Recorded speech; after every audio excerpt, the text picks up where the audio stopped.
اب بابا فرید جو تھے 36 سال تک جنگلوں میں لگے رہے، سب کچھ کر لیا، اللہ مہربان نہیں ہوا۔ پھر مہربان ہوا تو کب ہوا؟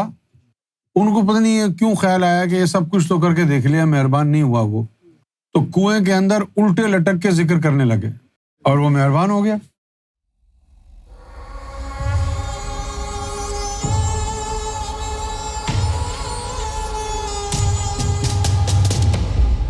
اللہ کو خوش کرنے کا سب سے سیدھا راستہ کیا ہے؟ اللہ کو خوش کرنے کا سب سے سیدھا راستہ کوئی نہیں ہے۔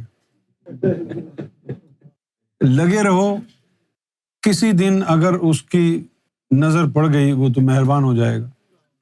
اب بابا فرید جو تھے 36 سال تک جنگلوں میں لگے رہے، سب کچھ کر لیا، اللہ مہربان نہیں ہوا۔ پھر مہربان ہوا تو کب ہوا؟ ان کو پتہ نہیں کیوں خیال آیا کہ یہ سب کچھ تو کر کے دیکھ لیا، مہربان نہیں ہوا وہ، تو کنویں کے اندر الٹے لٹک کے ذکر کرنے لگے۔ اس کے اوپر اللہ کی ہنسی نکل گئی اور وہ مہربان ہو گیا۔ تو اللہ کی مرضی ہے، کسی سے مہربان کس طرح ہو جائے، کسی سے کس طرح، کسی سے کس طرح، اس کی مرضی ہے۔ You cannot imagine God being predictable. God is not predictable. پھر وہ خدا کیا ہوا جو predictable ہو گیا؟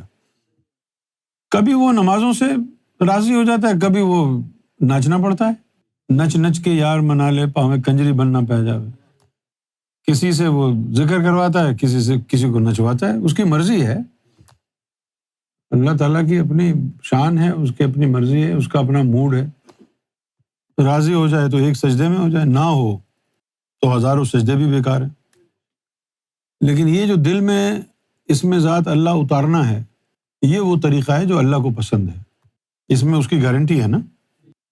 تو دل میں اللہ کا نام اسی کے اترے گا نا جس کو اللہ چاہے گا۔ اب اگر تمہارا دل میں اللہ کا نام چلا گیا ہے تو اس کا مطلب ہے کہ اللہ نے تم کو چاہ لیا ہے۔ اگر تمہیں نہ چاہتا تو کبھی بھی تمہارے دل میں اپنا نام نہ اتارتا نا۔ کیا اصل مشکل اللہ کو راضی کرنا ہے یا اپنی خواہشات کو؟ اللہ کو راضی کرنا اتنا آسان کام نہیں ہے بیٹا۔ لوگوں کو غلط فہمی ہے 2 سجدے کریں گے اور اللہ راضی ہو جائے گا۔ اللہ کو راضی کرنا اتنا آسان کام ہوتا تو کربلا کا واقعہ نہ ہوتا۔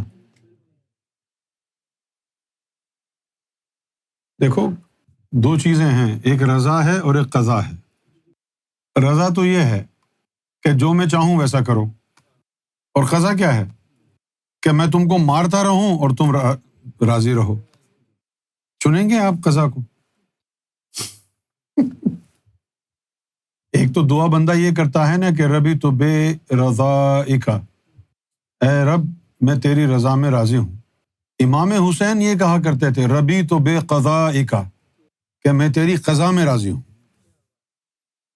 اللہ تعالیٰ آپ کو راضی، رضا کی چھوڑو، وہ آپ کو مارے، آپ کے سر کاٹ دے، کچھ بھی کرے، اور پھر بھی آپ راضی ہوں، یہ پھر ہے نا بات۔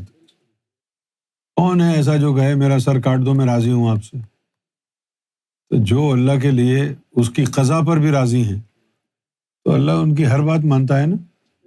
پھر اگر کوئی امام حسین کا واسطہ دے کے اس سے اللہ سے کچھ مانگے تو کیسے ٹالے گا وہ؟ کیونکہ وہ تو اس کی قضا میں راضی ہیں نا۔ پھر اللہ تعالیٰ ان کے ناموں کا بھی لحاظ کرتا ہے، اس نے حسین کا صدقہ مانگا ہے، ٹالے گا نہیں۔ علی کا صدقہ مانگا ہے، ٹالے گا نہیں، کیونکہ یہ اس کے پیارے ہیں نا۔ اور جو ان سے دشمنی رکھے گا وہ اللہ کے دشمن ہے۔ رہ گئی بات اپنی خواہشات کو دبانا، اپنی خواہشات کو دبانا آسان کام نہیں ہے۔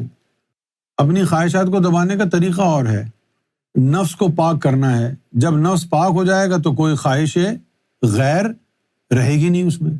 ویسے آپ چاہیں کہ یہ میری خواہش ہے اور میں اس پہ عمل نہ کروں، چلو اپنی خواہش کو حاصل نہیں کیا، خواہش تو دل میں رہی، پھر بھی ناپاک تو دل رہا۔ جب نفس پاک ہو جائے گا تو خواہش آئے گی ہی نہیں نا، اور اللہ وہ چاہتا ہے کہ خواہش آئے ہی نہ۔